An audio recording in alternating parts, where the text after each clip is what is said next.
علیکم ورحمۃ اللہ وبرکاتہ۔ نحمده ونصلي ونسلم على رسوله الكريم، اما بعد فاعوذ بالله من الشيطان الرجيم، بسم الله الرحمن الرحيم، ان الدين عند الله الاسلام، قال النبي سيدنا محمد رسول الله صلى الله عليه وسلم، المرء مع من احب، او كما قال عليه الصلاة والسلام۔ غوث اعظم بمن بے سر و ساما مدد، قبلہ دی مدد، کعبہ ایما مدد، یا صاحب الناہور کل ناصر، فی السمع والاعضاء وحسن الباصر، وبطول عمر لا بعمر قاصر، یا مجمع الخیرات عبد القادر رضی اللہ عنہ۔ معزز سادات اعظام، علماء کرام، میرے محترم بزرگوں، دوستوں، بھائیوں اور پردے میں رہ کر سننے والی ماں اور بہنوں، حضرات یہ کیسا عشق ہے، یہ کیسا پیار ہے؟ ان کی بارگاہ میں خراج عقیدت پیش کرنے کے لیے جو جلسے کا اہتمام کیا گیا ہے، اس میں لب کشائی کا اللہ نے مجھے موقع عطا فرمایا۔ اس ضمن میں میں صاحب سجادہ کا مشکور ہوں، اور تمامی سادات علماء کرام اور آپ تمامی حضرات کا بھی مشکور ہوں۔ اللہ تعالیٰ سے دعا ہے کہ اللہ تعالیٰ اپنے حبیب صلی اللہ علیہ وسلم کے صدقے میں مجھے حق کہنے کی توفیق عطا فرما۔ ہم سب مسلمانوں کو اللہ تعالیٰ حق سن کر حق کو قبول کرنے کی اور اس پر عمل کرنے کی توفیق عطا فرما۔ معزز سامعین، بالخصوص میرے علماء کرام سے گزارش ہوگی، ماشاءاللہ آپ کے یہاں کا انداز دیکھ کر بڑی خوشی ہوئی۔ پھر شاعر اسلام، ظاہر شاعروں کی بات ہی الگ ہوتی ہے، فصاحت، بلاغت، پھر ائمہ، علماء، ان حضرات کے سامنے لب کشائی میرے لیے زیب نہیں دیتا، اسی لیے میں یہ گزارش بالخصوص علماء کرام سے کروں گا کہ میری بول چال میں اگر کوئی خامی نظر آئے تو درگزر کر دے۔ اس کی وجہ یہ ہے کہ میں اہل زبان نہیں ہوں، میری زبان اردو نہیں ہے، پھر بھی کوشش ہے کہ اردو زبان میں کچھ عام فہم انداز میں ضروری باتیں آپ حضرات کے سامنے کر دی جائیں۔ معزز سامعین، گفتگو شروع کرنے سے پہلے میرا بھی دل کیا کہ میں بھی کچھ اشعار پیش کروں، لیکن میں اس طرح کا ثنا خوانوں میں سے نہیں ہوں۔ بس یہی ہے کہ اللہ تبارک و تعالی سیدی اعلیٰ حضرت امام احمد رضا رحمۃ اللہ علیہ کے صدقے میں حضور علیہ الصلاۃ والسلام کے ثنا خوانوں میں قبول فرما لے۔ سیدی اعلیٰ حضرت کا کلام آپ کے سامنے اس کے کچھ اشعار پیش کروں گا، ضرور آپ تمامی حضرات کو یاد ہوگا، ہو سکے تو ساتھ بھی دیجیے گا، پھر انشاءاللہ گفتگو بھی کی جائے گی۔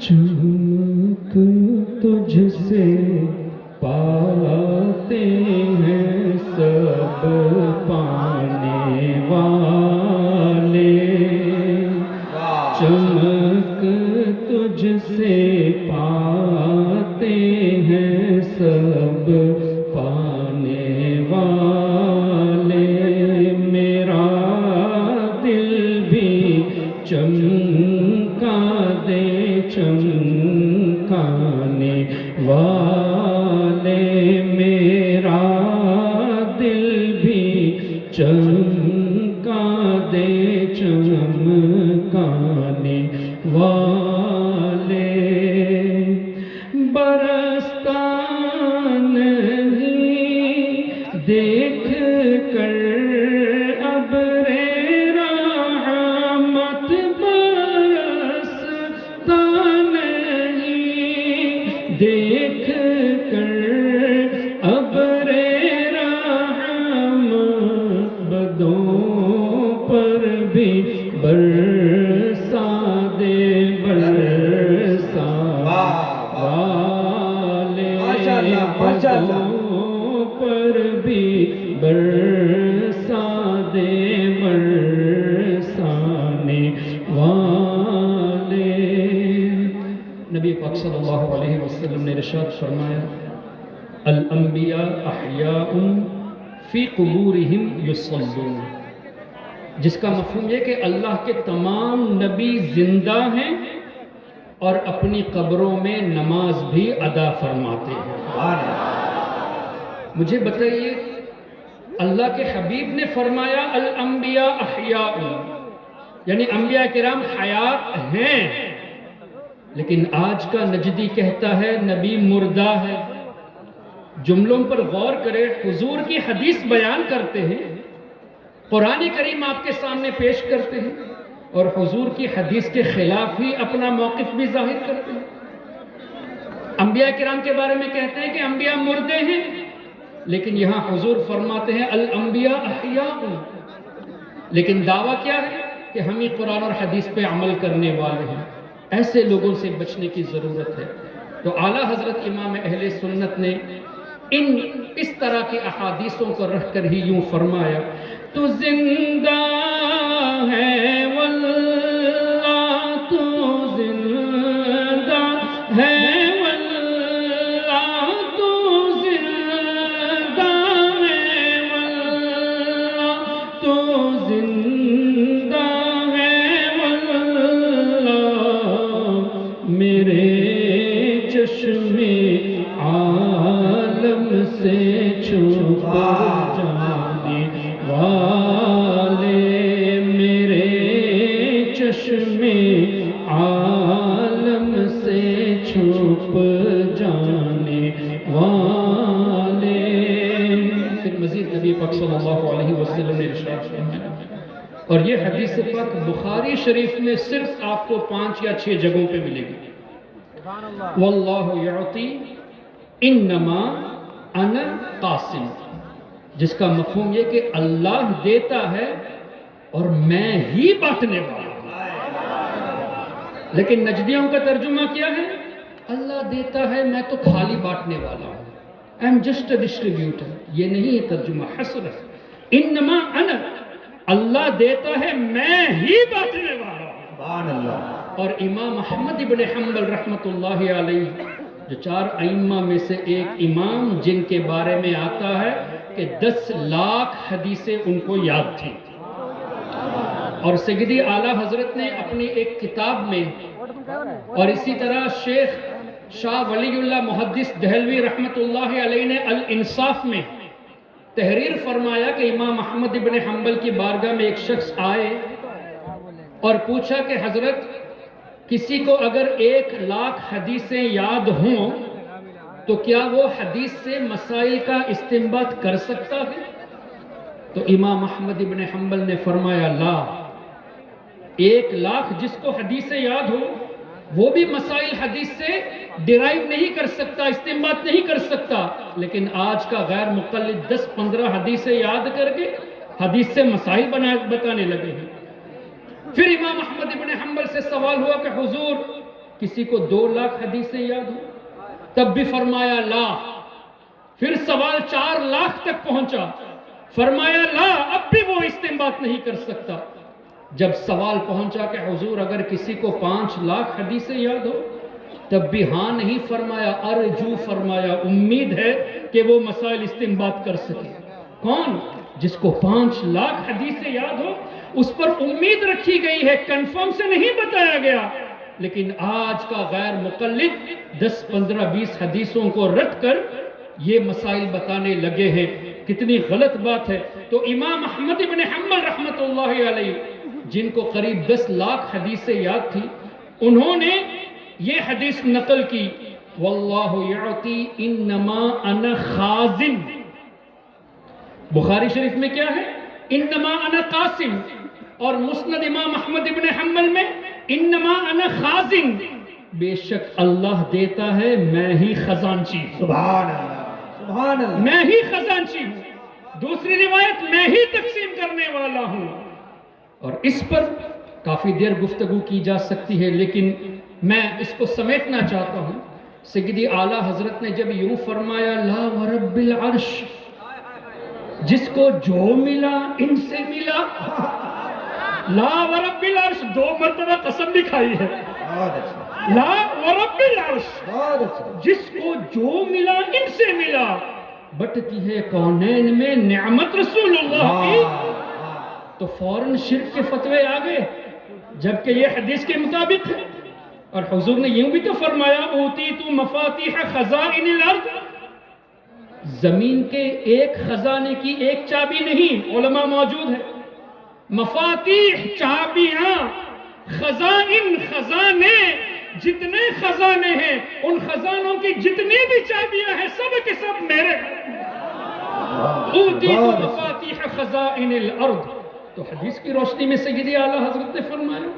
اور اس کو اور آسان لفظوں میں سرکار مفتی اعظم ہند سیدی مصطفیٰ رضا خان رحمت اللہ علیہ نے فرمایا، بتا دے کوئی کسی اور سے بھی کچھ پایا. بتا دے کوئی کسی اور سے بھی کچھ پایا. جسے ملا جو ملا وہ ملا مدینے سے. اور وصل مولا چاہتے ہو تو وسیلہ ڈھونڈ لو. بے وسیلہ نجدیو ہرگز خدا ملتا نہیں. اس پر بھی شرک کے فتوے آئے. تو ہم ان نجدیوں کو انہی کی کتاب سے حوالہ دینا چاہتے ہیں. ابن تیمیہ جس کو امام الوہابیہ کہا جاتا ہے، اور یہ میں خاص کر اس جلسے میں اس لیے بیان کرتا ہوں کہ ہمارا یہ دعویٰ ہے کہ الحمدللہ کوئی بھی سنی مسلمان آتنکواد ہرگز نہیں ہے. اور جو آتنکواد ہے وہ وہابی ضرور ہوگا. اب جتنے بھی آرگنائزیشن ہیں، آئیسس کو دیکھ لیجئے وہابیوں کا ہے، بردرہڈ کو دیکھ لیجئے وہابیوں کا ہے. تو جماعت اسلامی غیر مقلد وہابی یہی لوگ آتنکواد ہے. سنی ہرگز آتنکواد نہیں. تبھی تو آج مسلمان تو مسلمان ہندو بھی غریب نواز کے دربار پہ حاضری دیتا ہے، حاجی علی کے دربار پہ حاضری دیتا ہے. کیوں؟ یہ بھی جانتے ہیں کہ یہ آتنکوادیت کو نہیں پھیلائے بلکہ پیس پروموٹرز ہے. اللہ اکبر. تو ابن تیمیہ کا شاگرد ابن قیم الجوزیہ، اس کی ایک کتاب ہے زاد المعاد. اس وقت کتاب میرے موبائل میں موجود ہے، اسکرین شاٹ. عربی میں بھی ہے، اردو میں بھی ہے، انگلش میں بھی ہے. کتاب کا نام ہے زاد المعاد. آتھر ہے ابن القیم الجوزیہ جو ابن تیمیہ کا سٹوڈنٹ ہے. زاد المعاد میں فضائل جمعہ پر ایک باب ہے، اس میں درود پاک کا ایک چیپٹر ہے. اور اسی چیپٹر میں لکھتا ہے کہ اللہ تعالیٰ نبی پاک صلی اللہ علیہ وسلم کے کسی بھی امتی کو دنیا میں اور آخرت میں، صرف دنیا کا تذکرہ نہیں، دنیا میں اور آخرت میں جو کچھ بھی اللہ دیتا ہے حضور کے ہاتھوں سے عطا فرماتا ہے. سبحان اللہ. اے وہابیو، تمہارے امام کی کتاب ہے. ابن القیم جوزیہ تمہارا امام ہے. اعلیٰ حضرت کی نہیں مانتے، کم سے کم اپنے امام کی بات مان لو اور تسلیم کر لو کہ اعلیٰ حضرت نے جو کہا وہ صحیح کہا ہے، اس لیے کہ حدیث کی روشنی نے فرمایا ہے. اب ابن قیم جوزیہ نے کیا کہا؟ دنیا میں اور آخرت میں. اسی کو تو کونین کہا گیا ہے. اب دیکھیے اعلیٰ حضرت نے کیا فرمایا. لا ورب العرش، جس کو جو ملا ان سے ملا. بٹتی ہے کہاں؟ کونین میں، دنیا میں اور آخرت میں. بٹتی ہے کونین میں نعمت رسول اللہ کی. اللہ اکبر. تو کیا پتا چلا؟ ہم جو کچھ بھی پاتے ہیں، کھاتے ہیں، پیتے ہیں، صحت، تندرستی، بلکہ ایمان، یہ سب حضور ہی کا صدقہ ہے. تو سب کو یہ ملا حضور کا صدقہ. اور الحمدللہ سنی مسلمان حضور کا کھا کر حضور کا گیت بھی تو گاتے ہیں. اور تم لوگ اے نجدیوں کھاتے حضور کا ہی، لیکن حضور صلی اللہ علیہ وسلم کے غلاموں سے اس معاملے میں جھگڑتے ہو. تبھی تو اعلیٰ حضرت نے فرمایا تیرا کھائے تیرے غلاموں سے الجھے، تیرا کھائے تیرے غلاموں سے الجھے، ہے منکر عجب کھانے غرانے والے، ہے منکر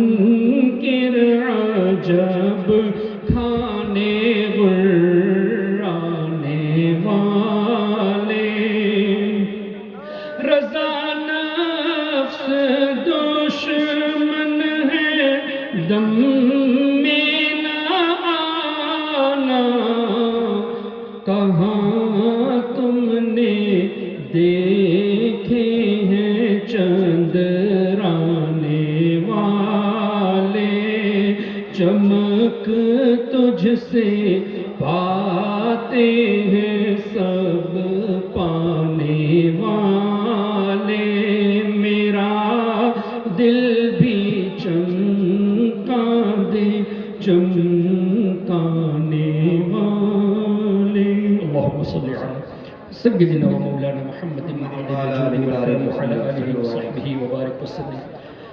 معزز سامعین، سب سے پہلے تو میں آپ تمامی حضرات کو مبارکباد پیش کرتا ہوں کہ اللہ تبارک و تعالی نے آپ کے دلوں کو پسند فرمایا کہ آپ اللہ کے ولی سے محبت کریں،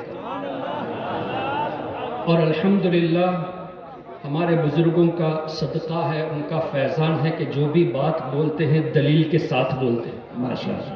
اب یہ میں نے صرف دعویٰ کر دیا کہ آپ کے دلوں کو اللہ نے چن لیا ہے اپنے نیک بندوں سے محبت کرنے کے لیے، اس پر قرآن کریم کی آیت شاہد ہے، ان الذین آمنوا وعملوا الصالحات سیجعل لهم الرحمن ودا، سورہ مریم، جس کا مفہوم یہ کہ اللہ فرماتا ہے بے شک جو اللہ کے نیک بندے ہیں اللہ تعالیٰ ان کے لیے لوگوں کے دلوں میں محبت پیدا فرما دیتا ہے۔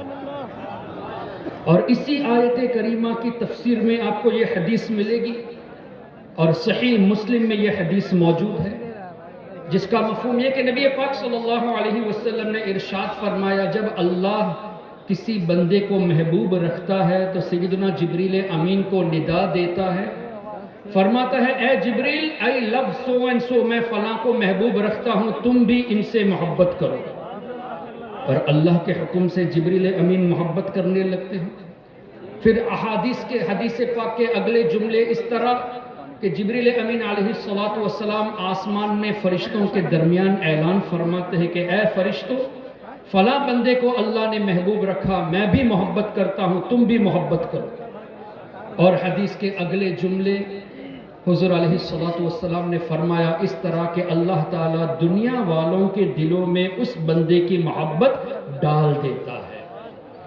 اب مجھے بتائیے سیدنا امام اعظم امام ابو حنیفہ رحمۃ اللہ علیہ سے آپ سب محبت کرتے ہیں کہ نہیں؟ بے شک، کیا کہہ رہے ہیں؟ سیدنا امام مالک، امام شافعی، امام احمد ابن حنبل کتنے سال ہو گئے؟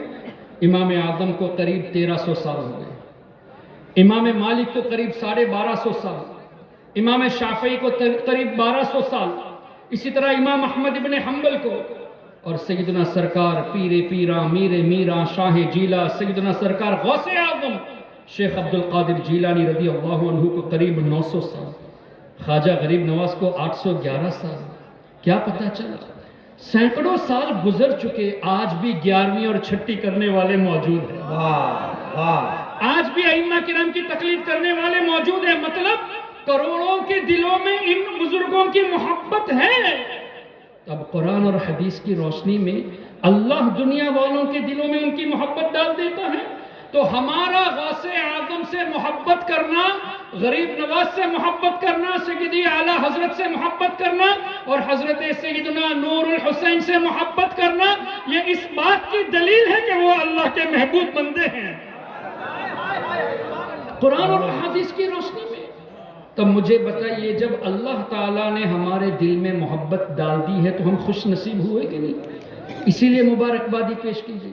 تو اب ہمیں اللہ کا شکر زیادہ ادا کرنا چاہیے، کس اعتبار سے کہ اے اللہ تیرا شکر ہے کہ جن سے تو محبت فرماتا ہے ان کی محبت ہمارے دلوں میں تو نے ڈال دی ہے۔ اور جو وہابی دیوبندی نجدی ہمیں اولیاء سے دور کرتے ہیں ان کو فکر کرنی چاہیے، کیوں؟ اللہ جن کو محبوب رکھتا ہے ان کی محبت ان کے دلوں میں نہیں ہے، تو فکر تو ان کو کرنی چاہیے۔ یہ الٹا ہمیں اولیاء سے دور کرتے ہیں، جبکہ ان کو اپنے ایمان کی فکر کرنی چاہیے کہ their hearts are not selected to love who are loved by Allah۔ اللہ نے ہمارے دلوں کو سلیکٹ فرما لیا ہے کہ ہم ان سے محبت کرتے ہیں جن سے اللہ محبت فرماتا ہے۔ تو اولیاء سے دور کرنا یہ وہابیوں کا طریقہ ہے، مطلب آپ کو اللہ کی رحمت سے دور کرنے کی کوشش کر رہے ہیں۔ پھر دوسری روایت حدیث کی روشنی میں سیدنا امام جلال الدین سیوطی شافعی رحمۃ اللہ علیہ، جن کے بارے میں آتا ہے کہ تقریباً 5 لاکھ حدیثیں ان کو یاد تھی، اور امام سیوطی کے بارے میں یہ بھی آیا ہے کہ تقریباً 75 مرتبہ 75 ٹائمز نبی پاک صلی اللہ علیہ وسلم کا بیداری کے عالم میں دیدار کیا۔ امام جلال الدین سیوطی، جن کو اعلیٰ حضرت نے خاتم الحفاظ اور بڑے بڑے القاب سے یاد فرمایا، تقریباً 75 مرتبہ حضور علیہ الصلوۃ والسلام کا بیداری کے عالم میں دیدار فرمایا۔ ان کی کتاب الجامع الصغیر میں یہ حدیث موجود ہے، ذکر الانبیاء عبادہ، اللہ کے نبیوں کا ذکر کرنا یہ بھی عبادت ہے، کار ثواب ہے۔ اب کیا پتہ چلا قرآن کی روشنی میں؟ وَاذْكُرْ فِي الْكِتَابِ مُوسیٰ، اللہ نے فرمایا میرے نبی موسیٰ کو یاد کرو۔ تو نبیوں کو یاد کرنا یہ اللہ کے حکم سے ہوا، جب اللہ کے حکم پر عمل کیا جائے تو ثواب ملے گا، یعنی کار ثواب عبادت ہو۔ وَاذْكُرْ فِي الْكِتَابِ اسماعیل، اللہ نے فرمایا میرے نبی اسماعیل کو یاد کرو۔ وَاذْكُرْ فِي الْكِتَابِ ابراہیم، ابراہیم علیہ السلام کو یاد کرو۔ کیا پتہ چلا نبیوں کو یاد کرنا یہ عبادت ہے۔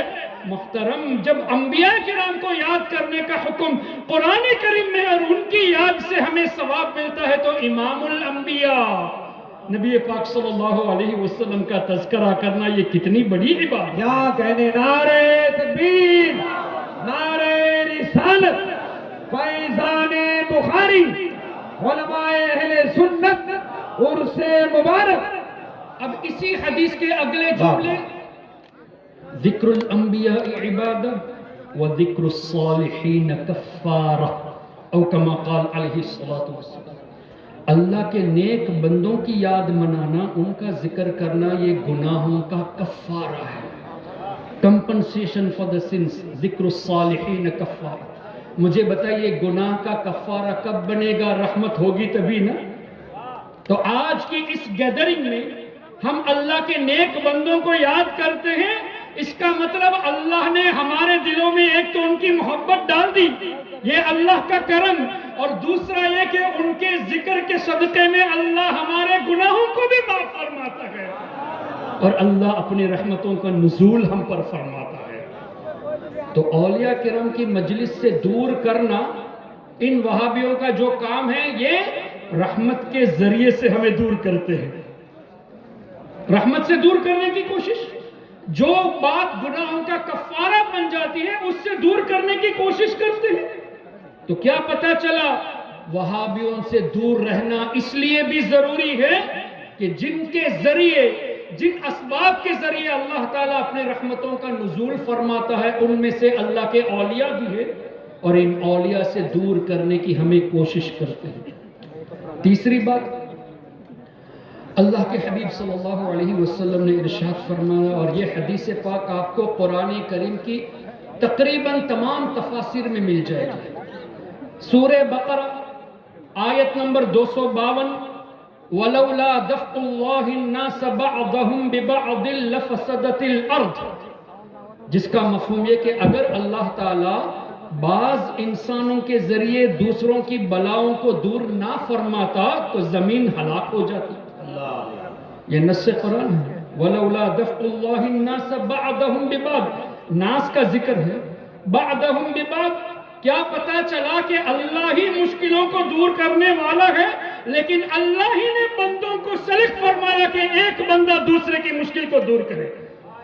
یہ تو قرآن سے ثابت ہے۔ تو جو لوگ یہ کہتے ہیں کہ اولیاء مدد نہیں کر سکتے، یہ تو قرآن کے خلاف گئے۔ کیوں؟ وَلَوْلَا دَفْعُ اللَّهِ النَّاسَ بَعْضَهُمْ بِبَعْضٍ، اگر ایسا نہ ہوتا تو لَفَسَدَتِ الْأَرْضُ، زمین ختم ہو جاتی۔ اس آیت کریمہ کی تفسیر میں تمام مفسرین کو اٹھا لیجئے، اور خاص کر حافظ ابن کثیر کی تفسیر، کیوں؟ وہ بھی ابن تیمیہ کا شاگرد ہے۔ تو ہماری کوشش یہ ہوتی ہے کہ ہم غیر مقلد وہابی نجدی کے سامنے انہی کے امام کا ریفرنس دیتے ہیں، تاکہ یہ پتہ چلے کہ اے نجدیو، تم ہمیں اس بات پر اگر مشرک کہتے ہو تو اپنے امام کو بھی مشرک کہو۔ یہ ہرگز وہ نہیں کہیں گے۔ اگر ہمیں مشرک کہتے ہو تو ابن کثیر کو مشرک کہو۔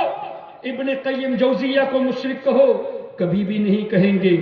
اچھا پھر مزے کی بات تو یہ ہے کہ حافظ ابن کثیر نے اس آیت کریمہ کے تحت جو حدیثیں نقل کی ہے تو ہم اس کی وجہ سے یہ بھی پیش کرتے ہیں کہ اے وہابیو، الحمدللہ غلام رضا میں یہ ہمت ہے کہ تمہارا عقیدہ غلط یہ تمہاری کتابوں سے ثابت کریں گے، اور ہمارا عقیدہ صحیح یہ بھی تمہاری کتابوں سے ثابت کریں گے۔ واہ واہ واہ، کیا کہنے، نعرہ تکبیر، نعرہ رسالت، فیضان غوث اعظم، اولاد غوث اعظم، اب تمہاری فیضان کتابوں بخاری۔ ابھی تمہاری کتابوں سے ثابت کریں گے۔ آئیے ابن کثیر سے حدیث پاک حافظ ابن کثیر نے نقل کی اسی آیت کریمہ کے تحت، ان اللہ لیدفع بالمسلم الصالح عن 100 اہل بیت من جیرانہ البلاء، جس کا مفہوم یہ کہ بے شک اللہ تعالی اپنے ایک ولی کے سبب، ان اللہ لیدفع بالمسلم الصالح، ایک صالح کے سبب آس پاس رہنے والے 100 گھر کے لوگوں کی بلاؤں سے حفاظت فرماتا ہے۔ ایک ولی کے سبب 100 لوگوں کی نہیں، 100 گھر میں رہنے والے افراد کی بلاؤں سے حفاظت اللہ فرماتا ہے۔ کیا پتا چلا؟ ایک ولی کے سبب 100 گھر کے لوگوں کی حفاظت۔ مان لیں ایک گھر میں 5 لوگ ہیں تو 100 گھر سراؤنڈنگ میں ہے تو 500 لوگ ہوئے۔ ایک ولی کے سبب 500 لوگ بلاؤں سے بچتے ہیں تو یہ اولیاء سبب دفع بلا ہوئے کہ نہیں؟ ان کے ذریعے بلائیں دفع ہوتی ہیں۔ یہ تو حدیث کی روشنی میں ہے، اور تم کہتے ہو کہ اولیاء دافع البلا نہیں ہے۔ ہمارے آقا فرماتے ہیں ان کے سبب سے بلائیں دفع ہوتی ہے۔ اے وہابیو، تمہاری بات کو سنے یا حضور علیہ السلام کی بات کو سنے؟ کیا کہنے۔ اور اسی طرح حافظ ابن کثیر نے اور بھی حدیثیں نقل کی، جن میں سے ایک یہ ہے کہ میری امت میں حضور علیہ السلام نے فرمایا میری امت میں ابدال ہیں، اور ان ابدال کی شان یہ بہم تقوم الارض، یہ جو زمین قائم ہے ان اولیاء کے سبب سے قائم ہے۔ اے نجدیوں، اگر اولیاء سے لوگوں کو دور کرتے ہو تو زمین پہ رہنے کا حق کس نے دیا؟ اس لیے کہ زمین قائم اولیاء کے سبب سے۔ یہ میں نہیں کہتا، ہمارے آقا صلی اللہ علیہ وسلم نے فرمایا بہم تقوم الارض، ان کے ذریعے زمین قائم ہے۔ وَبِهِمْ تُنصَرُونَ، تمہیں جو اللہ کامیابی دیتا ہے وہ بھی اولیاء کے سبب سے دیتا ہے۔ وَبِهِمْ تُرْزَقُونَ، جو روزی اللہ دیتا ہے اولیاء کے صدقے میں دیتا ہے۔ وَبِهِمْ تُمْطَرُونَ، جو بارش اللہ نازل فرماتا ہے اولیاء کے سبب سے۔ اے نجدیو، شرم کرو، جس زمین پر تم کھڑے ہو کر ہمیں مشرک کہتے ہو، یہ زمین قائم ہے ان اولیاء کی برکت سے، اور جو تم کھانا کھاتے ہو، رزق پاتے ہو، یہ بھی اولیاء کے سبب سے ہے، اور اللہ تعالی ہم کو جو کامیابی عطا فرماتا ہے یہ بھی اولیاء کے سبب سے۔ تو یہ تو حدیثوں میں آیا، اور تمہارے امام حافظ ابن کثیر نے تفسیر ابن کثیر میں ان حدیثوں کو نقل کیا ہے۔ تو اب کیا پتا چلا؟ اولیاء کی بارگاہ کے قریب رہنا بلاؤں سے دور رہنے کا سبب ہے، اور یہ اولیاء سے دور کرتے ہیں مطلب ہمیں بلا اتارنے کے لیے یہ کوشش کر رہے ہیں ہمارے اوپر، یہی ہوا نا، ہم کو مصیبت میں ڈالنے کی کوشش کرتے ہیں۔ اولیاء کے ذکر سے دور کر کے رحمت سے دوری کرتے ہیں، اور اولیاء سے دور کر کے ہمارے اوپر جو سیفٹی ہے، جو پروٹیکشن ہے کہ اللہ ان کے ذریعے بلاؤں سے حفاظت فرماتا ہے، اس سے بھی دور کرتے ہیں۔ اب مجھے بتائیے قرآن اور حدیث کے نام پر یہ آپ کو اللہ کی رحمت سے دور کرتے ہیں یا نہیں؟ اللہ اکبر۔ چوتھی بات، آپ کے یہاں ماشاءاللہ مزارات ہیں، یہاں بھی حضرت کی بارگاہ ہے، بڑے بڑے بزرگوں کی بارگاہ ہے۔ آپ نے دیکھا ہوگا کہ کچھ بارگاہیں ایسی ہوتی ہیں کہ جن کے برابر میں ایک چھوٹا سا تالاب ہوتا ہے، جس کے بارے میں یہ کہا جاتا ہے کہ فلاں بزرگ نے اس تالاب میں وضو فرمایا، جیسے سیدنا مخدوم سمنا، حضرت مخدوم اشرف جہانگیر رحمۃ اللہ علیہ کی بارگاہ میں چلے جائیں، ایک تالاب آپ کو نظر آتا ہے، ایک پونڈ نظر آتا ہے۔ اسی طرح کئی بارگاہیں ایسی ہوتی ہیں کہ وہاں آپ کو ایک کیٹل ملے گی، بتایا جاتا ہے اس کیٹل سے ان بزرگوں نے وضو فرمایا، پانی استعمال فرمایا تو برکت کے لیے رکھی جاتی ہے۔ ہم جب وہاں برکت حاصل کرنے جاتے تو ہم کو مشرک کہتے ہیں کہ نہیں، بدعتی کہتے ہیں۔ آئیے صحیح مسلم میں یہ حدیث موجود ہے، اور بخاری شریف میں بھی اسی طرح کی حدیث موجود ہے۔ اور قرآن کریم کی تفسیر میں حضرت صالح علیہ السلام کی اونٹنی کا جہاں تذکرہ ہے، ان آیت کریمہ کی تفسیر میں بھی یہ حدیث موجود ہے، تفسیر میں بھی ہے، بخاری شریف میں بھی ہے، مسلم شریف میں بھی ہے۔ حدیث پاک کیا ہے؟ حدیث پاک کا مفہوم کہ ایک مرتبہ نبی پاک صلی اللہ علیہ وسلم کے ساتھ صحابہ کرام رضوان اللہ علیہم اجمعین، اللہم صلی اللہ علیہ وسلم، کچھ مسئلہ ہے؟ کنارے جو لوگ دائز کے بغل میں جو لوگ حلہ کر رہے ہیں، خدا کے واسطے ذرا سا شانت ہو جائیں آپ، ذرا آرام سے۔ اللہم صلی علی سیدنا و مولانا محمد معدن الجود والکرم وآلہ وبارک وسلم۔ اگر مجھ سے تکلیف ہے تو میں بیٹھ جاتا ہوں، لیکن میری وجہ سے لڑیے مت پلیز۔ ایک مرتبہ درود پاک پڑھ لے، اللہم صلی علی سیدنا و مولانا محمد معدن الجود والکرم وآلہ وبارک وسلم۔ بخاری شریف، مسلم شریف اور تفاسیر قرآن میں حدیث کا مفہوم کیا کہ نبی پاک صلی اللہ علیہ وسلم کے ساتھ صحابہ کرام رضوان اللہ علیہم اجمعین تھے، قوم سمود کی بستی سے گزر ہوا، یعنی حضرت صالح علیہ السلام کی جو قوم تھی، اس بستی جہاں وہ رہتے تھے، اس بستی سے گزر ہوئی، اور صحابہ کرام نے کیا کیا؟ وہاں کے کنویں سے پانی لے لیا، آٹا بھی گوندھ لیا، اور روایت کا مفہوم یہ بھی ہے کہ پانی پی لیا۔ تو نبی پاک صلی اللہ علیہ وسلم نے حکم فرمایا کہ پانی کو قے کر دیا جائے، جو پی لیا ہے اس کو واپس نکالا جائے، قے کر دیا جائے۔ اور جو آٹا گوندھ لیے تھے، ان آٹا کے بارے میں فرمایا کہ جانوروں کو کھلا دیا جائے، خود نہ کھائے، اونٹوں کو، جانوروں کو کھلا دیا جائے۔ پھر آگے ایک کنواں نظر آیا، حضور علیہ السلام نے ارشاد فرمایا اس کنویں سے پانی پیو۔ قوم سمود کی بستی سے گزر ہوا، وہاں جب صحابہ کرام نے پانی لیا تو حضور علیہ السلام نے پانی کو پھینکنے کے لیے فرما دیا، اور جو آٹا گوندھ لیا تھا اس کو جانوروں کو کھلانے کے لیے حکم دے دیا۔ اور آگے ایک اور کنواں تھا، وہاں حضور نے فرمایا کہ اس کنویں سے پانی کو لیا جائے۔ سبحان اللہ۔ وجہ کیا؟ حضرت صالح علیہ السلام کی اونٹنی نے اس میں سے پانی پیا تھا۔ صحیح مسلم اور صحیح بخاری کی حدیث ہے، حضرت صالح علیہ السلام کی اونٹنی نے اس کنویں سے پانی لیا تھا۔ اب ہمارے آقا صلی اللہ علیہ وسلم کے دنیا میں آنے سے تقریباً 500 سال پہلے حضرت عیسیٰ علیہ السلام کی ولادت ہوئی تھی، اور پھر اس سے کتنے سو یا کتنے ہزار سال پہلے حضرت صالح علیہ السلام تھے، اللہ بہتر جانے، اللہ کی عطا سے اس کے حبیب صلی اللہ علیہ وسلم بہتر جانے۔ چلو for the sake of argument کم سے کم 1000 سال مان لیتے۔ 1000 سال یا 1500 یا 2000 سال پہلے اللہ کے نبی کے معجزے سے ظاہر ہونے والی اونٹنی جس کنویں سے پانی پیا تھا، وہ کنواں 1000 سال کے بعد بھی بابرکت ہے۔ کیوں؟ حضور نے فرمایا اس کا پانی پیو۔ بہت تو اچھا۔ ہزاروں سالوں کے بعد بھی جس کنویں سے اونٹنی نبی صالح علیہ السلام کی اونٹنی نے پانی پیا تھا، وہ پانی بابرکت۔ انسان تو اشرف المخلوقات ہے، تو اللہ تعالیٰ کے اولیاء جس جگہ کا پانی استعمال کرے، وہاں اگر ہم برکت کے لیے جائیں تو یہ شرک کیسے ہو گیا؟ کیا کہنے، کیا کہنے، کیا کہنے۔ اور مدینہ شریف میں جو مبارک کنویں ہیں جہاں پہ حضور علیہ السلام نے لعاب دہن ڈالا، اس کنویں کی بات ہی کیا ہوگی؟ سبحان اللہ۔ اس کے پانی کی بات ہی کیا ہوگی؟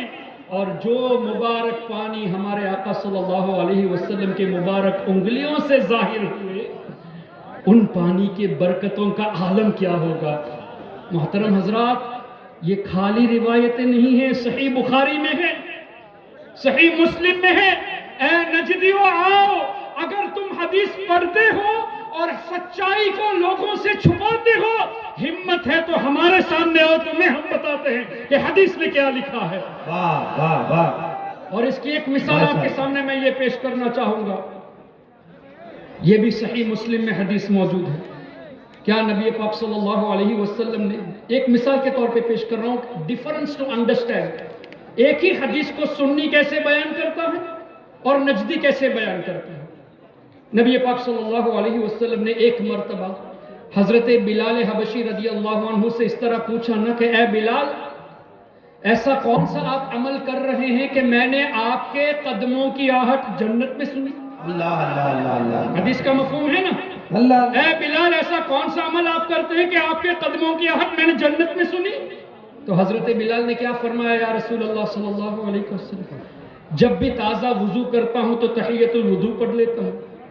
اب یہ حدیث مسلم شریف میں ہے، لیکن دیوبندی نجدی اگر اس حدیث کو بیان کرے گا تو کیا کہے گا؟ دیکھا فضیلت تحیۃ الوضو کی کتنی بڑی فضیلت ہے، ہمیں بھی چاہیے ہم وضو کرے تو 2 رکعت تحیۃ الوضو پڑھ لیا کریں۔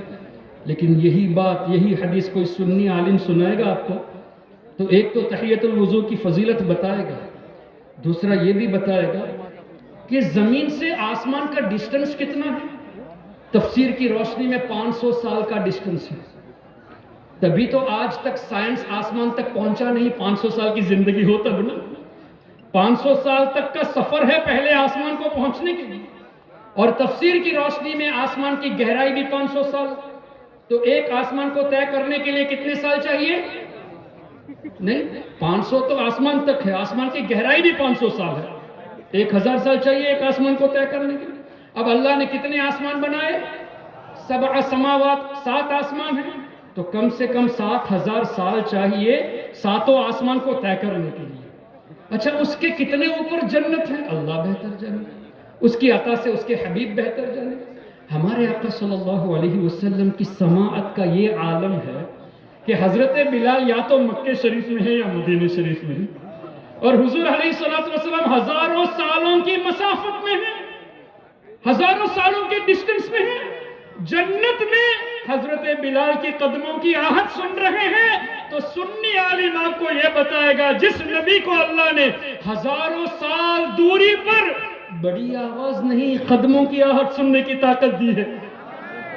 قدموں کی آہٹ تو چھوٹی ہوتی ہے نا، بڑی آواز نہیں، تو آپ یہاں سے اگر حضور علیہ السلام کو پکارے یا رسول اللہ تو حضور نہ سنے، یہ کہاں کی بات ہے؟ نعرہ تکبیر! ذرا ہاتھ اٹھا کر نعرہ تکبیر! اور ذرا پوری طاقت سے نعرہ تکبیر! نعرہ رسالت! عظمت مصطفیٰ! اولاد مصطفیٰ! یہ تو 3-4 ہزار کلومیٹر میل کی بات ہے، وہ تو ہزاروں سال کی بات ہے۔ ہاں، اب یہ نہ کہنا کہ تب حضور علیہ السلام ظاہری زندگی میں تھے تب سنے تھے۔ حدیث میں یہ بھی ہے الانبیاء احیاء، حضور فرماتے ہیں ہم حیات ہیں، نبیوں کی جماعت، تو تم ہوتے کون ہو حضور کو مردہ کہنے والے؟ آؤ حدیث سے بات کرو، تفسیر سے تمہیں چڑ ہے، اعلیٰ حضرت سے چڑ ہے، امام سیوطی سے چڑ ہے، مجدد الفسانی سے چڑ ہے، چلو ڈائریکٹ حدیث ہی سے بات کرتے ہیں، ڈائریکٹ قرآن ہی سے بات کرتے ہیں، ہمت ہے تو سامنے آ جاؤ۔ اب کیا بتا رہا تھا میں؟ اچھا، حضرت بلال رضی اللہ عنہ کیا واحد شخصیت تھے جو مدینہ شریف میں یا مکہ شریف میں چلتے تھے؟ ہزاروں لوگ چلے ہوں گے، ہزاروں کی تعداد میں لوگ چلتے ہوں گے۔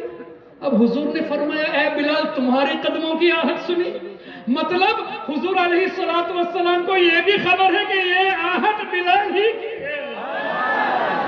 ارے چلنے والے ہزاروں تھے لیکن حضور نے پہچان لیا بلال ہی کی ہے۔ واہ واہ واہ! لیکن کبھی وہاں بھی آپ کو یہ نہیں بتائے گا، کبھی یہ نہیں بتائے گا۔ اچھا، تیسری بات اسی حدیث سے یہ ہے کہ حضور علیہ السلام کو جب اتنا پتہ ہے، اتنی دوری سے قدموں کی آہٹ سنے اور بلال ہی کی ہے وہ بھی پہچان لیے، تو سوال کرنے میں حکمت کیا ہے کہ اے بلال ایسا کون سا عمل کرتے ہو؟ تو اس میں حکمت یہ ہے کہ ہمیں حضرت بلال کا مقام پتہ چلے۔ اگر ہمارے آقا پوچھے نہ ہوتے تو حدیث میں تذکرہ نہ ہوتا، حدیث میں تذکرہ ہوا تو تحیۃ الوضو کی فضیلت کے ساتھ ساتھ حضرت بلال کا مقام بھی تو پتہ چلا۔ ارے صرف اتنا ہی نہیں محترم، حضور جانتے تھے کہ کون سا عمل ہے، تبھی تو پوچھا اے بلال تمہارے پاس ایسا کوئی عمل ہے؟ اب بتا دو تاکہ عوام سمجھ جائے کہ کون سا عمل ایسا ہے۔ اچھا، اس پر بھی حدیث صحیح مسلم، حضور علیہ السلام نے فرمایا، علماء موجود ہے میری ضرور اصلاح کرنا کوئی خامی ہو جائے تو، عُرِضَتْ عَلَيَّ اعمال امتی، دیکھیں میں دوبارہ ریپیٹ کرتا ہوں، عُرِضَتْ عَلَيَّ عمل امتی کا تذکرہ نہیں ہے، میرے کسی امت کا ایک عمل میرے سامنے پیش کیا گیا یہ نہیں ہے، عُرِضَتْ عَلَيَّ اعمال امتی، میری امت کے تمام اعمال میرے سامنے پیش کیے گئے. واہ واہ واہ. ماضی کا صیغہ ہے نا عریدت، پاسٹ ٹینس ہے، یعنی ہمارے آقا آج ہمارا اس علاقے میں جمع ہونا 1400 سال پہلے دیکھ لیا ہے. سبحان اللہ. یہ بھی ہمارا عمل ہے نا. آپ نے کل کیا آج کیا کر رہے ہیں، کل کیا کرنے والے ہیں، ہمارے آقا نے ایڈوانس میں دیکھ لیا. عریدت علی اعمال امتی، صرف آپ لوگوں کا نہیں، پوری امت میں جو بھی حضور کی، ہر کوئی حضور کا امت ہے، انسان بھی حضور کی امت میں سے ہے، جنات بھی ہیں، فرشتے بھی ہیں، جانور بھی ہیں، تو تمام کے اعمال حضور علیہ الصلوۃ والسلام سے پوشیدہ نہیں ہے. اب کوئی یہ کہہ سکتا ہے اگرچہ صحیح مسلم میں ہو سکتا ہے روایت میں ضعف پایا گیا ہو، ان کو تو چاہیے نا کچھ ڈھونڈنے کے لیے، تو ٹھیک ہے قرآن کریم سے پیش کرتے ہیں. سورہ الانعام آیت نمبر 75، وَكَذَلِكَ نُرِي إِبْرَاهِيمَ مَلَكُوتَ السَّمَاوَاتِ وَالْأَرْضِ. اللہ فرماتا ہے جس کا مفہوم ہے کہ اے حبیب اسی طرح ہم ابراہیم علیہ السلام کو دکھاتے ہیں ملکوت السماوات والارض، پوری کائنات میں جو کچھ بھی ہے وہ ابراہیم علیہ السلام کو دکھایا نہیں ہے. نوری کا لفظ ہے، استمراری ہے، ابھی بھی ابراہیم علیہ السلام کو ہم دکھا رہے ہیں. حضرت ابراہیم علیہ السلام اپنے قبر انور میں آرام فرما رہے ہیں، لیکن پوری کائنات ابراہیم علیہ السلام کی نظروں کے سامنے ہے. اور سیدی اعلیٰ حضرت نے اس پر بڑا پیارا نقطہ ارشاد فرمایا. فرماتے ہیں وَكَذَلِكَ، اللہ نے فرمایا اور اسی طرح، یعنی اے حبیب آپ کو بھی دکھا رہے ہیں، ابراہیم علیہ السلام کو بھی دکھا رہے ہیں. وَكَذَلِكَ نُرِي. اچھا، اس آیت کریمہ کی تفسیر میں پھر ایک اور مرتبہ حافظ ابن کثیر کا تذکرہ ہو گیا. اے وہابیو، حضور کے علم غیب کا انکار کرتے ہو، اگر علم غیب پر کوئی مان لیا تو مشرک کہتے ہو، آؤ ابن کثیر کو مشرک کہو. حافظ ابن کثیر نے اسی آیت کے تحت فرمایا فَلَمْ يَخْفَ عَلَيْهِ شَيْءٌ مِّنْ أَعْمَالِ الْخَلَائِقِ، کہ ابراہیم علیہ السلام کی نظروں سے اعمال الخلائق، جتنی بھی مخلوق ہے، ان مخلوق کے جتنے بھی ایکشنز، جتنے بھی عمل ہیں، ان میں سے کچھ بھی ابراہیم علیہ السلام سے پوشیدہ نہیں تھا. عربی فَلَمْ يَخْفَ عَلَيْهِ شَيْءٌ مِّنْ أَعْمَالِ الْخَلَائِقِ، ایک بھی شے ابراہیم علیہ السلام کی نظروں سے چھپی نہیں تھی اعمال الخلائق میں سے. اور اسی آیت کی تفسیر میں یہ حدیث میں موجود ہے کہ حضور علیہ السلام نے ارشاد فرمایا جب میرے رب نے مجھ پر خاص کرم فرمایا فَتَجَلَّى لِي كُلُّ شَيْءٍ، ہر چیز میرے سامنے روشن ہو گئی. لیکن حدیث اسی پر ختم نہیں ہوئی. محترم حضرات، آپ جتنے یہاں ہزاروں کی تعداد میں ایک مجموعی طور پہ دیکھ سکتا ہوں سب کو، لیکن کیا سب کو پہچانتا ہوں؟ آپ میں سے کتنے ایسے ہیں جنہوں نے مجھے پہلی بار دیکھا ہے؟ میں نے بھی آپ کو پہلی بار دیکھا ہے. آگے کیا ہے، آپ کا نام کیا ہے مجھے نہیں معلوم، پیچھے والوں کا نام نہیں معلوم. اگر نام معلوم بھی ہو جائے تو ذات نہیں معلوم، کیفیت نہیں معلوم، آپ کے ارادے نہیں معلوم. میں جانتا ہوں نہیں، پہچان، یعنی دیکھ رہا ہوں، جان نہیں رہا، دیکھ رہا ہوں، پہچانتا نہیں. حضور علیہ السلام نے فرمایا فَتَجَلَّى لِي كُلُّ شَيْءٍ، ہر چیز میرے سامنے روشن ہو گئی. وَعَرَفْتُ، اور میں نے پوری کائنات کی ہر چیز کو پہچان لیا. حضور نے صرف دیکھا نہیں، وَعَرَفْتُ کا لفظ حدیث میں ہے، میں نے سب کو پہچان بھی لیا. اللہ اکبر! کیا پتا چلا کائنات میں کوئی بھی ایسی چیز نہیں جو ہمارے آقا کی نظروں سے اوجل ہو. تبھی تو اعلیٰ حضرت نے فرمایا سر عرش پر ہے تیری گزر، سر عرش پر ہے تیری گزر، دل فرش پر ہے تیری نظر، ملکوت و ملک میں کوئی شے نہیں وہ جو تجھ پہ آیا نہیں. اب مجھے بتائیے یہ قرآن اور حدیث کی روشنی میں ہوا کہ نہیں کہ پوری کائنات کی ایسی کوئی چیز نہیں جو حضور علیہ السلام کی نظروں سے چھپی ہو. اور کوئی غیب کیا تم سے نہا ہو بھلا، ارے جب نہ خدا ہی چھپا تم پہ کروڑوں درود. بہت اچھا، بہت اچھا. تو میں یہ عرض کر رہا تھا کہ سنی اگر کوئی حدیث بیان کرتا ہے تو حدیث میں ہمارے آقا کی شان، صحابہ اہل بیت کی شان، اولیاء کی شان اور عقائد کے نکات بھی بتاتا ہے. یہی حدیث نجدی بیان کرتا ہے تو اسی موضوع پر اپنی نفسانی خواہشات کی وجہ سے اسی پر اکتفا کر کے عقائد کی کوئی بات بھی نہیں بتاتا. This is why we are to be away from the followers of Wahhabism. ہمیں ان لوگوں سے دور رہنے کی ضرورت ہے. یہ حدیث میں نے کب بتائی؟ جب حضرت صالح علیہ السلام کی اونٹنی کا تذکرہ ہوا. تو اونٹنی جس کنویں سے پانی پی تھی اس میں اتنی برکت کے ہزاروں سال کے بعد آج بھی برکت موجود ہے. تو جس کنویں میں نبی پاک صلی اللہ علیہ وسلم نے اپنا لعاب دہن ڈالا، جس کنویں سے اولیاء کرام نے پانی استعمال کیا، اس پانی میں کیا برکتیں نہیں ہوگی؟ اور حضور علیہ السلام کی مبارک انگلیوں سے جو پانی جاری ہوا اس پر تو محدثون نے فرما ہی دیا کہ یہ پانی زمزم سے بھی افضل ہے. کیوں؟ آب زمزم حضرت اسماعیل علیہ السلام کے قدموں کی برکت سے ہے، اور یہ پانی حضور علیہ السلام کے مبارک انگلیوں سے نسبت رکھتی ہے. تبھی تو اعلیٰ حضرت نے فرمایا نور کے چشمے لہرائے دریا بہیں، انگلیوں کی کرامت پہ لاکھوں سلام. اور آگے یوں بھی تو فرمایا، کیا ہے وہ؟ ندیاں پنجاب رحمت کی ہے جاری واہ واہ، انگلیاں ہیں فیض پر، انگلیاں ہیں فیض پر، ٹوٹے ہیں پیاسے جھوم کر، ندیاں پنجاب رحمت کی ہے جاری واہ واہ. تو محترم حضرات، اولیاء کرام کی بارگاہ میں جو تبرک کے لیے چیزیں رکھی جاتی ہے، پانی رکھا جاتا ہے، وہ بدعت نہیں، وہ شرک نہیں. یہ مسلم شریف کی حدیث کی روشنی میں یہ بھی ثابت ہے. تو اب اگر آپ کے سامنے کوئی آج کے بعد یہ کہے کہ اولیاء کا یاد کرنا ضروری نہیں، اس کا مطلب وہ آپ کو اللہ کی رحمت سے دور کرتا ہے. اگر کوئی یہ کہے کہ اولیاء کے قریب رہنے کی ضرورت نہیں، تو بلا اور مصیبت سے دور رہنے کے ذریعے سے آپ کو دور کر رہا ہے. اگر کوئی یہ کہتا ہے کہ اولیاء دافع البلا نہیں، تو وہ زمین پہ رہنے کا حق بھی نہیں رکھتا. زمین بھی قائم اولیاء کے سبب سے. وہ روزی کھانے کا بھی حق نہیں رکھتا، اس لیے کہ روزی بھی اللہ تعالیٰ اولیاء کے سبب سے عطا فرماتا ہے. اتنی کلیرٹی کے ساتھ جب احادیث طیبہ موجود ہے، اس کے بعد بھی اگر کوئی اولیاء کرام کے تعلق سے الٹی سیدھی باتیں کرتا ہے، اس کا مطلب ہمارے نوجوانوں کو، بھولے بھالے لوگوں کو، وہ عقائد اہل سنت اور اللہ تعالیٰ کی جو منشا ہے کہ اولیاء رحمت کا سبب ہے، ان سے آپ تمام کو دور کرنے کی کوشش کرتے ہیں. اسی لیے آپ تمام پر ضروری ہے کہ اللہ کے واسطے کسی بھی کوئی وہابی، نجدی، دیوبندی کی فالوورز کو دیکھ کر ان کی تقریر سننے مت چلے جائیں. فالوورز چاہے لاکھوں کی تعداد میں ہو، ہمیں دیکھنا ہے اگر کسی کا 10 فالوور ہو کوئی بات نہیں، ایمان مضبوط ہے تو وہی ہمارا قائد ہے. فالوورز کو ہرگز مت دیکھیں. یہ مت سوچنا طارق جمیل کے اتنے سارے فالوورز ہیں، طارق مسعود کے اتنے سارے فالوورز ہیں، انجینئر مرزا کے اتنے سارے فالوورز ہیں. ارے فالوورز کو مت دیکھو، یہ دیکھو کہ اس کے دل میں عشق مصطفیٰ ہے یا نہیں. وہ حدیث پاک کو کس طرح آپ کے سامنے پیش کرتا ہے، یہ چیز دیکھو.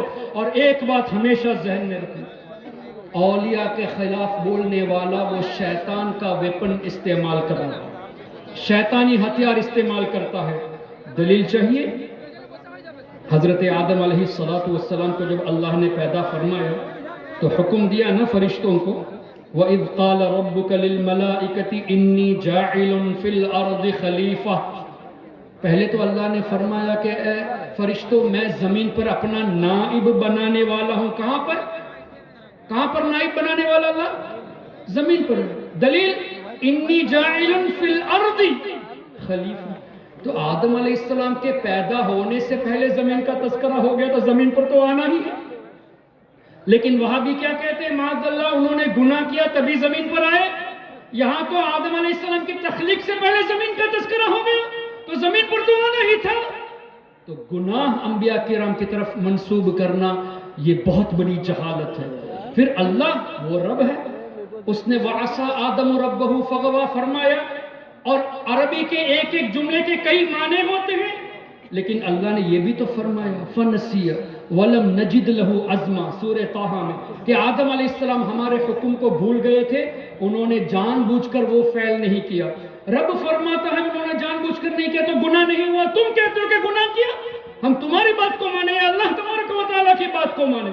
پھر زمین میں آنے سے پہلے زمین کا تذکرہ موجود ہے تو آنا ہی تھا. اللہ اکبر. پھر اللہ نے کیا فرمایا؟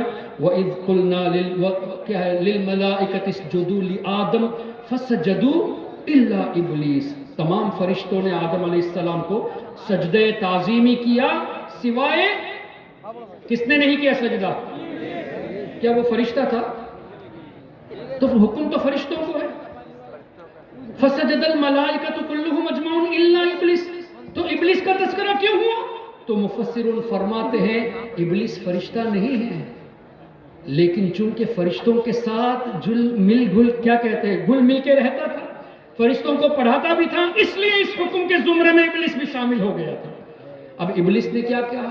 یا اللہ میں کیوں سجدہ کروں گا؟ خلقتنی من نار وخلقتہ من طین، تو نے مجھے آگ سے پیدا کیا اور آدم علیہ السلام کو مٹی سے. انا خیر من، میں ان سے بہتر ہوں. اور یہی قاسم نانوتوی نے تہذیب الناس میں لکھا کہ امتی کبھی کبھی عمل میں نبی کے برابر ہو جاتا ہے، کبھی نبی سے بڑھ جاتا ہے. تو یہ قاسم نانوتوی کو ذہن دینے والا ابلیس ہے. انا خیر من، نبی سے بہتر کہنا یہ ابلیس کا قول ہے. اور یہی بات قاسم نانوتوی نے تہذیب الناس میں لکھی کہ امتی کبھی کبھی عمل میں نبی سے بھی بڑھ جاتا ہے، معاذ اللہ رب العالمین. لیکن انفارچونیٹلی آج بھی تہذیب الناس چھپ رہی ہے. براہین قاطعہ جس میں خلیل احمد امبیٹوی نے لکھا کہ حضور علیہ السلام کے علم سے زیادہ تو اللہ نے شیطان کو علم دیا ہے، اور یہ بھی لکھا کہ حضور کا علم ثابت کرنے جاؤ گے تو یہ ایمان کا حصہ نہیں بلکہ شرک ہے. عجیب سی بات ہے، حضور کا علم ثابت کرنا یہ شرک اگر ہے تو شیطان کا علم ثابت کرنا بھی تو شرک ہوا. لیکن یہ لکھا کہ شیطان کا علم ثابت ہے، حضور کا علم ثابت کرنا شرک ہے. اس کا مطلب شیطان کو اللہ کے برابر کر دیا. بھائی شرک، اللہ کے ساتھ ایسوسیشن کرنا ہوا تو حضور کو علم غیب ثابت کرنا شرک ہے، تو شیطان کے تعلق سے بھی شرک ہونا چاہیے. لیکن ان کی جہالت دیکھیں، آج بھی وہ کتاب چھپ رہی ہے. اسی طرح رشید احمد گنگوہی نے فتاوی رشیدیہ میں لکھا کہ معاذ اللہ ہمارا رب جھوٹ بول سکتا ہے. معاذ اللہ. یہ کتاب آج بھی چھپ رہی ہے. محترم حضرات، کتنی عجیب سی بات ہے. عرب علماء کے درمیان جب دیوبندی جاتا ہے تو المحند پیش کر کے کہتا ہے ہمارے عقائد تو وہی ہے جو آپ کے عقائد ہیں. لیکن ہندوستان، بنگلہ دیش اور دیگر ممالک میں آ کر یہ کہتا ہے کہ اسی کتابوں کو جو ان کے بزرگوں نے لکھا، تہذیب الناس، حفظ الایمان، براہین قاطعہ، فتاوی رشیدیہ، انہی کتابوں کو عام کر رہے ہیں. عرب علماء کے درمیان سنی بنتے ہیں. المحند کتاب کو دکھا کر کے ہمارے عقائد وہی ہے، تو دیوبندی منافق ہوتے ہیں. ظاہر منافق ہوتے ہیں. یہاں ایک بات، وہاں ایک بات، وہاں اپنے کو سنی پیش کرتے ہو اور یہاں تمہاری وہی کتابیں چھپ رہی ہیں. الحمدللہ سنیوں کے اندر منافقت چیز نہیں ہے. غلام رضا جو بھی ہوتا ہے سامنے بول دیتا ہے. اللہ اکبر. تو میں یہ عرض کر رہا تھا، ابلیس نے کہا انا خیر من، میں آدم سے بہتر ہوں. اللہ نے کیا فرمایا؟ اخرج، نکل جا جنت سے. وَإِنَّ عَلَيْكَ لَعْنَتِي إِلَى يَوْمِ الدِّينِ، اے ابلیس قیامت تک تمہارے اوپر میری لعنت ہے. پھر ابلیس نے ایک عرضی پیش کی.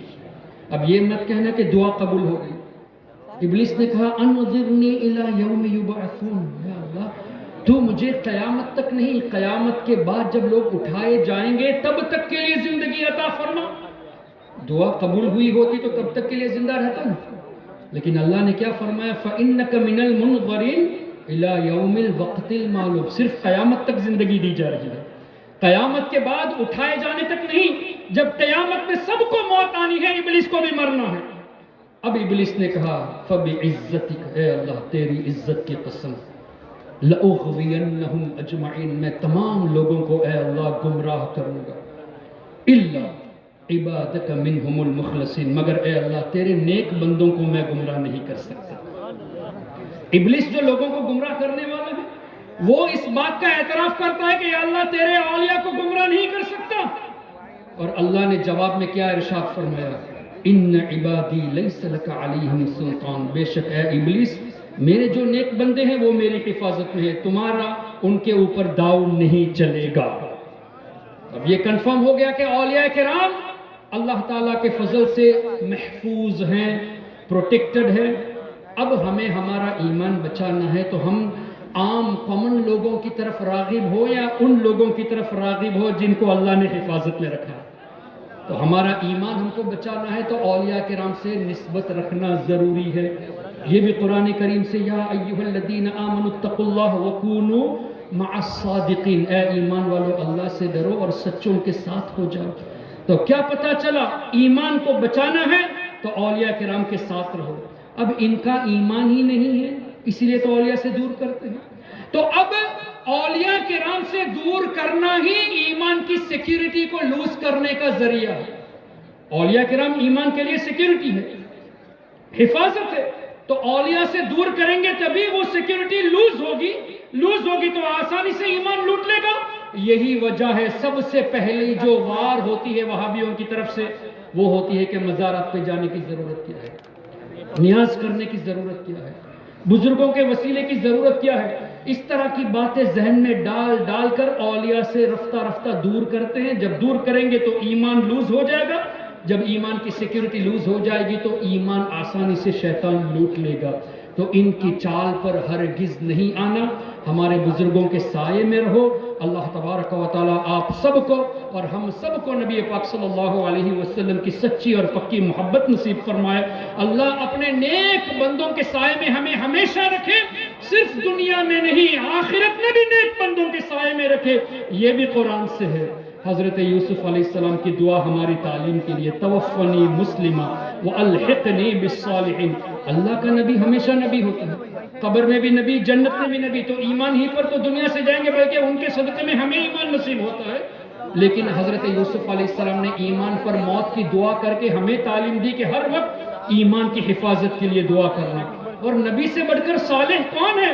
لیکن فرمایا وَأَلْحِقْنِي بِالصَّالِحِينَ، یا اللہ صالحین سے ملا دے۔ ہمارے لیے تعلیم ہے کہ ہمیشہ صالحین کے ساتھ رہنے کی دعا کرنی چاہیے۔ یہی وجہ ہے کہ جب کبھی آپ دعا کریں کہ یا اللہ میری بخشش فرما، یا اللہ مجھے روزی عطا فرما، میرے بچوں کو صحت عطا فرما، والدین کو صحت عطا فرما، ساتھ میں یہ بھی دعا کرنا کہ یا اللہ ایمان والی موت نصیب فرما، نیک بندوں کے ساتھ ملا دے۔ تو اللہ سے دعا ہے کہ ان بزرگوں کے صدقے میں ہم سب کو اللہ تعالیٰ ایمان ہمارا مضبوط فرما دے۔ اور میری ایک یہ بھی دعا ہے، آپ سب بھی آمین کہہ دے، اللہ تعالیٰ ہمیں ایمان والی زندگی، ایمان والی موت اور موت کے وقت سرکار غوث اعظم کا دیدار نصیب فرمائے۔ سبحانک اللہم و بحمدک، اشہد ان لا الہ الا انت، استغفرک و اتوب الیک۔ السلام علیکم ورحمۃ اللہ وبرکاتہ۔ ماشاءاللہ، حیدر کا لال فاطمہ زہرا کا نین ہے، یعنی رسول پاک کی